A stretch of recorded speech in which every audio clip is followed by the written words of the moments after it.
Great day everyone! Welcome to another lesson in Media and Information Literacy.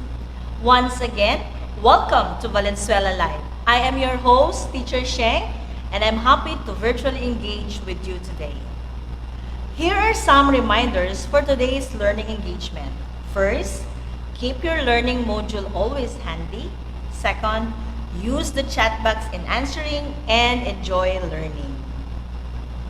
For today's learning engagement, we are going to discuss about media and information sources. The most essential learning competencies for this lesson are: number 1, identify 3 types of information sources. Second, appreciate the role of media as information sources.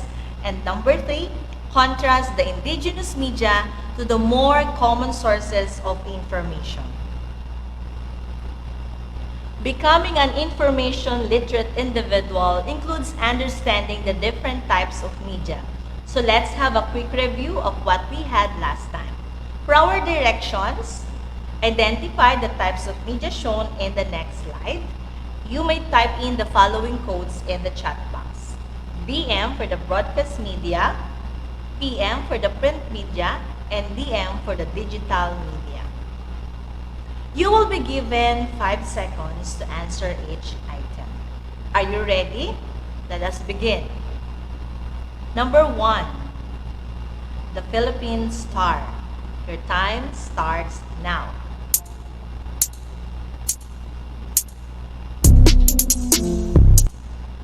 The answer is PM for print media. You are correct. Next number 2. All of us dead. Your time starts now.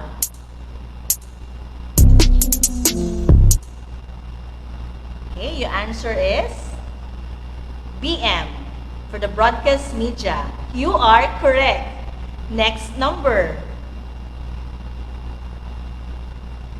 Number 3, TikTok. Your time starts now.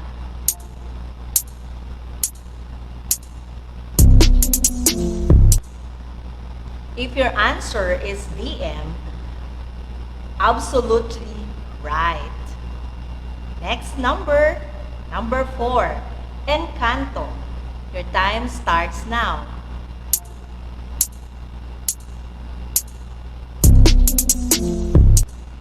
The answer is BM. Wow, you are all amazing. For the last number 5, Instagram. Your time starts now.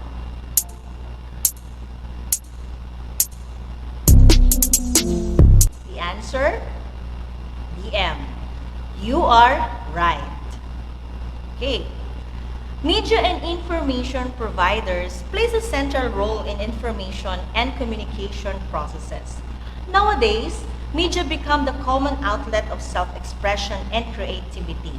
Its huge influence spreads speedily across the globe.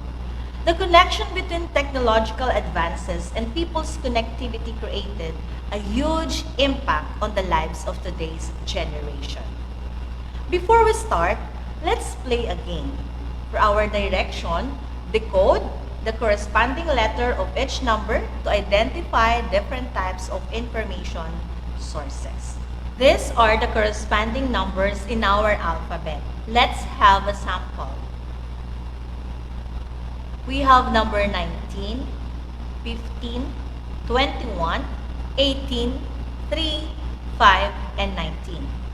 Look for the corresponding letters from the alphabet to decode and reveal the answers. What is your answer? Yes, you are right. The answer is sources. You can screenshot the alphabet code for your reference. Are you ready? Let's begin. Number 1, we have number 9, 14, 4, 9, 7, 5, 14, 15, 21, and 19. Your time starts now.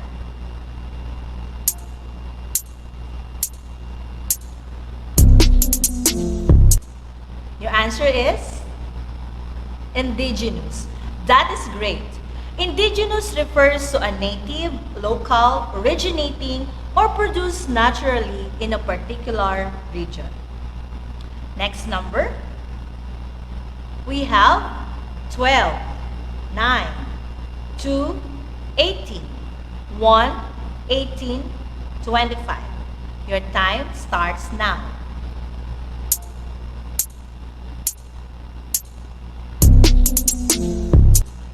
The correct answer is very good, library. Library is a place set apart to contain books, periodicals, and other materials for reading, viewing, listening, study of reference, set of rooms, or building where books may be read or borrowed. For the next number, we have number 9, 14, 20, 5, 18, 14, 5, and 20. Your time starts now.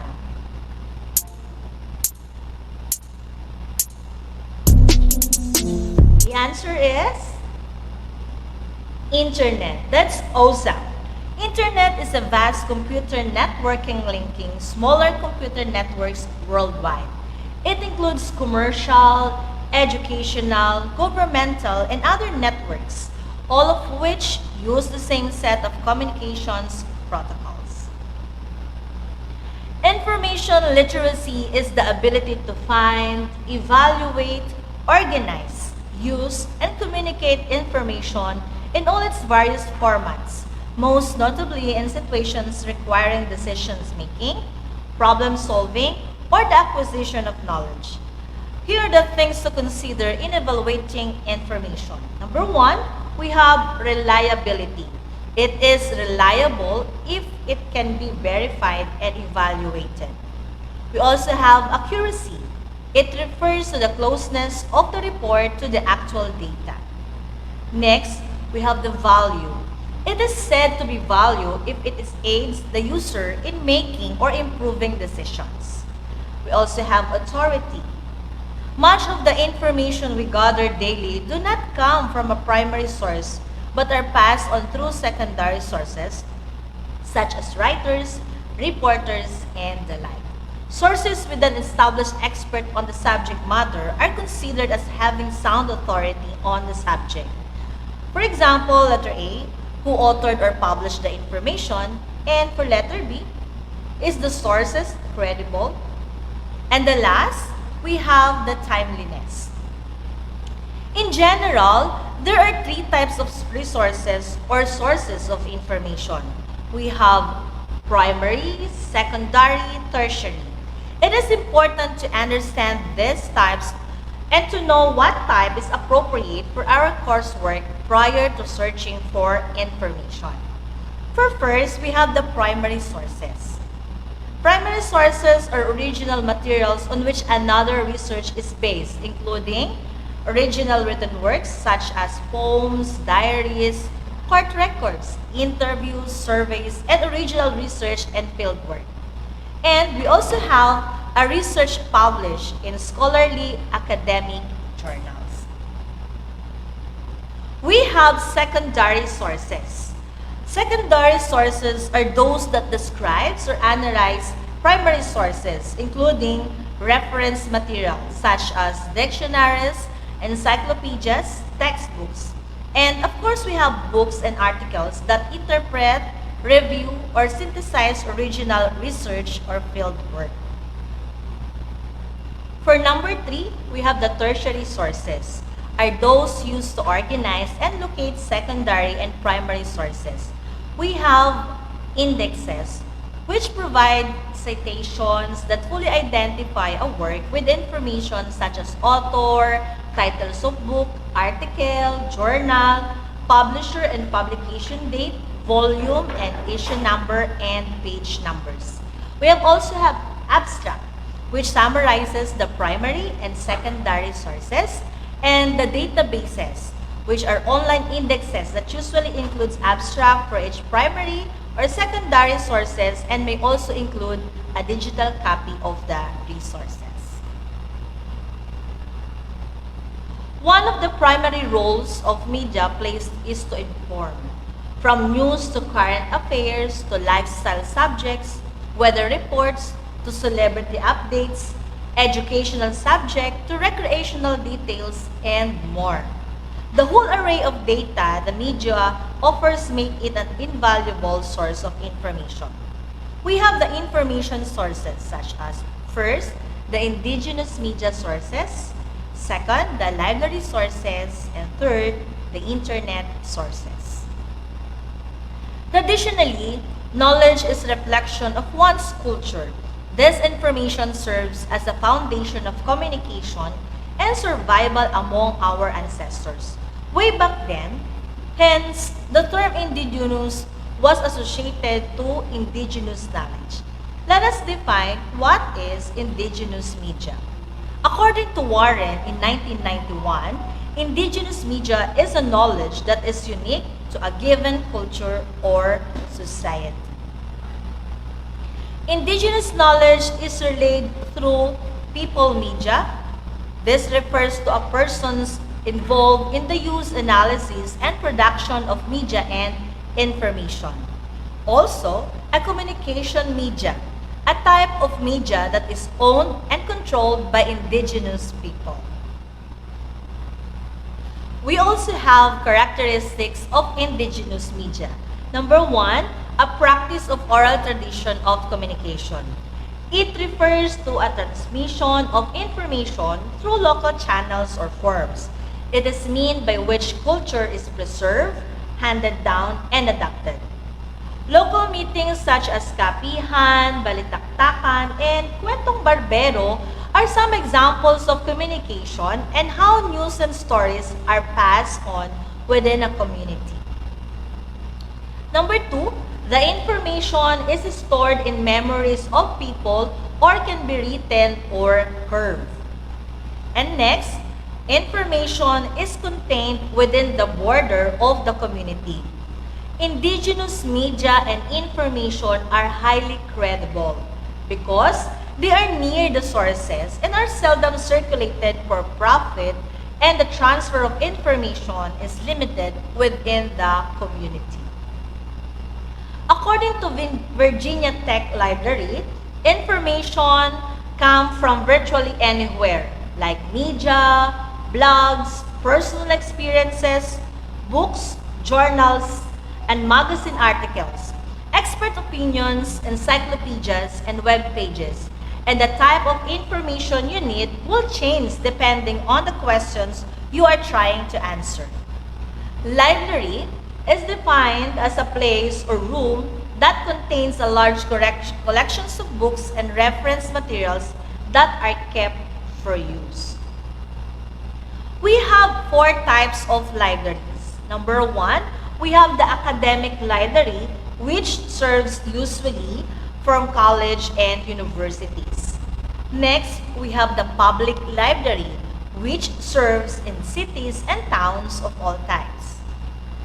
We also have a school library, which serves students from kindergarten to grade 12, and the special library, which specializes in environments such as hospitals, corporations, museum, the military, private, businesses, and the government. Libraries came into existence because of the invention of the printing press. Another information source is the internet. According to Shelley and Campbell in 2012, internet source is a global network of computers that allows users to share information for various purposes. Accessing information to the internet is easy, but requires more discipline to check and validate. Factual and fictitious data are often merged. Sources always must be validated. Here are some uses of internet. First, to find current information. Next is to find both expert and popular opinions, and to find information about hobbies and personal interests. We also have an advantage and disadvantage of internet. For the advantage, All resources are accessible and convenient to use, especially nowadays. For the disadvantage, it is difficult to check the accuracy of some information on the internet. To sum up our lesson, let us find out what you have learned in today's learning engagement. First, we learned about the information literacy, the three types of sources were in the primary, secondary, and tertiary. Also, we learned the types of information sources from indigenous media, library, and the internet. Appreciate the roles of media as a source of information and contrast the indigenous with the common sources of information. Now, I am sure enough that you are ready to have a short check of learning. For our directions, identify the sources of information by writing IS for internet sources, LS for library sources, and IM for indigenous media. You will be given 5 seconds to answer each question. Just a reminder, answer all the questions honestly based on what you have learned today. For number 1, we have the Kwentong Barbero. We have number 2, World Wide Web. For number 3, we have Encyclopedia. 4, Carb Memories. 5, Textbooks. 6, we have Wireless Connection. 7, Oral Instruction. Number 8, we have the Journals. 9, News on Radio. And number 10, Cyberspace. To check your answer, for number 1, the answer is IM. The number 2, the answer is IS. For number 3, if your answer is LS, you are correct. For number 4, we have the IM. For number 5, we have LS. 6, IS again. 7, we have LM. You're making my job so fun. Number 8, the answer is LS. You are correct. And for number 9, if your answer is IM, that is correct. And number 10, the answer is IS. Did you get a perfect score? Please type me in the comment box if you got this perfectly. Whoa, that's amazing. Most of you got the perfect score. Congratulations. That is all for today. I hope you learned from today's learning engagement. Time flies really fast. This has been Teacher Sheng, and see you again for another episode of Valenzuela Live. Stay home, stay safe, and keep on learning. Bye!